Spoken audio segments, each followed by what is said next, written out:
प्यारे विद्यार्थियों, स्वागत है आप सभी का आपके अपने चैनल हिंदी और ऋतुज विद्यार्थी में। आज के वीडियो में हम वर्ण विच्छेद पर चर्चा करेंगे और इस वीडियो को शुरू करने से पहले मैं आपको यह भी बता दूं कि वर्ण विच्छेद पर आपको आगे और भी वीडियोस मिलते रहेंगे। आज हम इसमें बात करेंगे वर्ग, पंचमाक्षर और पंचमाक्षरों का वर्ण विच्छेद। सबसे पहले हम शुरू करते हैं स्वर से। आप सभी को पता है कि ये सभी स्वर लिखे हुए हैं। ये अनुस्वार है और ये विसर्ग है। क्या कोई बता सकता है कि इसमें मिसिंग क्या है? क्या रह गया है जो यहीं पर ही आना चाहिए था? वह है अनुनासिक, जिसका प्रयोग चांद बिंदी के रूप में होता है। फिर हम बात करते हैं व्यंजन। देखो बच्चों, जो व्यंजन है वे क, ख, ग, घ, न ऐसे होते हैं। आप सभी को इसके बारे में पता है, पर आज मैं आप सबको यह बताना चाहती हूँ कि ये कवर्ग, चवर्ग, टवर्ग, तवर्ग और पवर्ग क्या है, और इन्हीं के आधार पर हम बात करेंगे पंचमाक्षरों की। आप सभी को पता है कि ये क से ञ, तो बच्चों ये क इसका पहला वर्ण होने के कारण यह बन गया कवर्ग। इसी प्रकार च यहाँ होने के कारण यह बन गया चवर्ग, और इसी प्रकार हम टवर्ग, तवर्ग और पवर्ग के बारे में बोल सकते हैं। अब बात करते हैं पंचमाक्षर। अब ये पंचमाक्षर क्या है और इसका ज्ञान होना क्यों जरूरी है? पंचमाक्षर होता है उस वर्ग का पांचवा अक्षर। 1, 2, 3, 4, 5 चवर्ग का पांचवा अक्षर, टवर्ग का पांचवा अक्षर, तवर्ग का पांचवा अक्षर और पवर्ग का पांचवा अक्षर म। न्य, न्य, ण, न और म यह है हमारे पंचमाक्षर, पांचवा अक्षर हर वर्ग का। अब बात करते हैं कि आप इनको वर्ण विच्छेद में किस प्रकार प्रयोग करते हैं। आप कहेंगे कि मैम हमने तो ये कभी वर्ण विच्छेद में देखे ही नहीं। बिल्कुल, आपने बहुत कम देखे होंगे। तो देखिए, ये सभी अपने अपने वर्ग के पांचवें अक्षर हैं, पर जब हम बात करते हैं कुछ शब्दों की, शंख,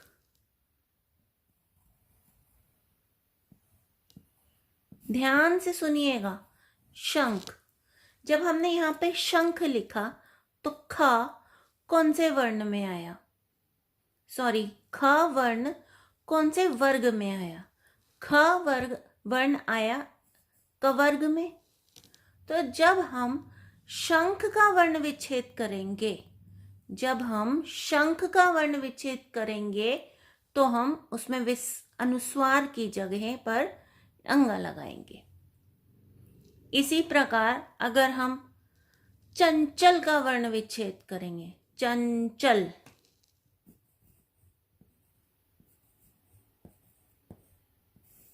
जब हम चंचल का वर्ण विच्छेद करेंगे तो आप यहां देखिए च, यानी कि अनुस्वार के बाद, अनुस्वार के उच्चारण के बाद जो वर्ण आता है, हमें उस वर्ण के वर्ग को जानना है। उस वर्ग के वर्ण को जानने के बाद, उस वर्ण के वर्ग को जानने के बाद हमने उसका पंचमा अक्षर देखना है। च, चंचल, यानी कि इसके वर्ण विच्छेद में हम अनुस्वार की जगह पर इसका प्रयोग करेंगे।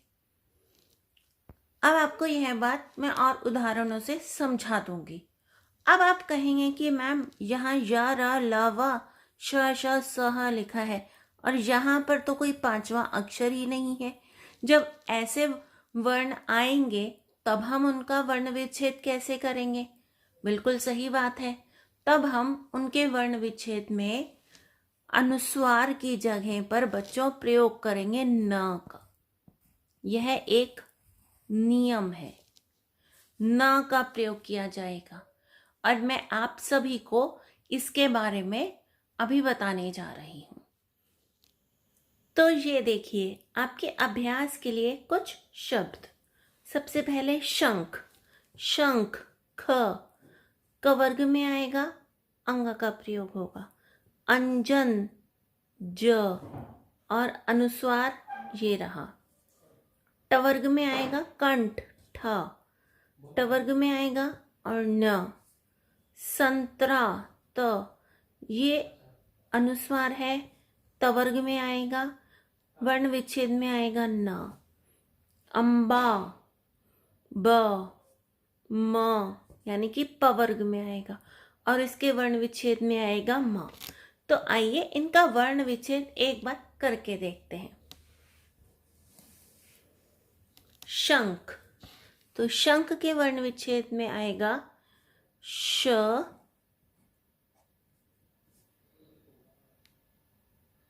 जमा अ,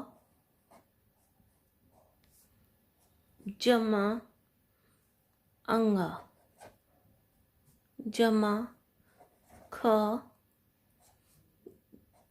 जमा अ। अब आप लोग कहेंगे कि मैम ये अपनी ये डंडा छोटा सा टेढ़ी सी लाइन क्या लगाई है। बच्चों इसे कहते हैं हलंत। जब हमें किसी वर्ण को आधा करना होता है तब हम उसमें लगा देते हैं हलंत। जैसे श आधा है और अ पूरा बन जाएगा श। इसके बारे में मैं अलग से अभी एक आपको वीडियो बनाकर दूंगी। अब अंजन अ, अब इसे तो हम आधा नहीं करेंगे क्योंकि यह स्वयं में स्वर है अ।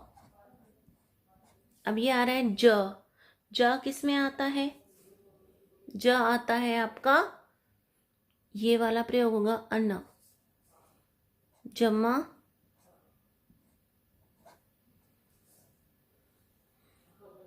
ज आधा, जमा अ, जमा न, जमा अ, अंजन। जब हम इसे बोलते हैं ना आधा हलंत, तो हलंत के साथ अ या कोई भी मात्रा लग जाती है तो वह व्यंजन अपने आप में पूर्ण हो जाता है।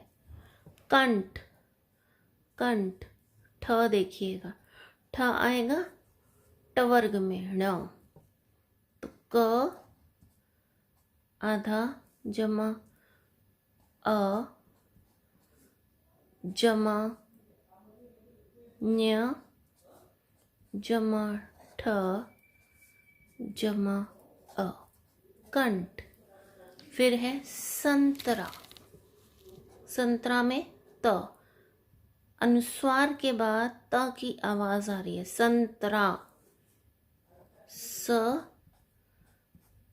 त, त वर्ग यानी कि हम प्रयोग करेंगे न का, अ जमा न, जमा त, जमा अ,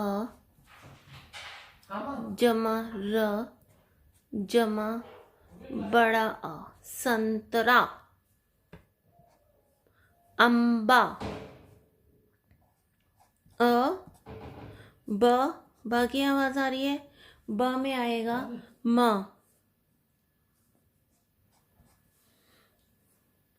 अधम ब, जमा बड़ा आ, अम्बा। तो इस तरह से बच्चों आपको स्पष्ट हो गया होगा कि अनुस्वार के बाद जिस वर्ण की आवाज आती है उस वर्ण का पंचमा अक्षर यानी कि ये अंजन ज का पंचमा अक्षर ये। कंठ, कंठ ठ न, त का पंचमा अक्षर न। अम्बा अ म, अम्बा। अब आप कहेंगे कि मैम अब आप उनका भी कर दीजिए जिनमें पंचमा अक्षर नहीं है। तो आइए एक उदाहरण और देखते हैं। मैंने यहाँ लिखा है संयम, संयम, य। अब इसमें पंचमाक्षर नहीं है, य र ल व, तो स अ जमा न जमा य जमा अ जमा म जमा अ, संयम। तो मैं आशा करती हूँ कि आप सभी को पंचमाक्षर के नियम वर्ण विच्छेद के संदर्भ में समझ आ गए होंगे। अगर समझ आ गए हैं तो वीडियो को लाइक कीजिए, शेयर कीजिए और अगर फर्स्ट टाइम व्यूअर है तो सब्सक्राइब कर लीजिए। धन्यवाद।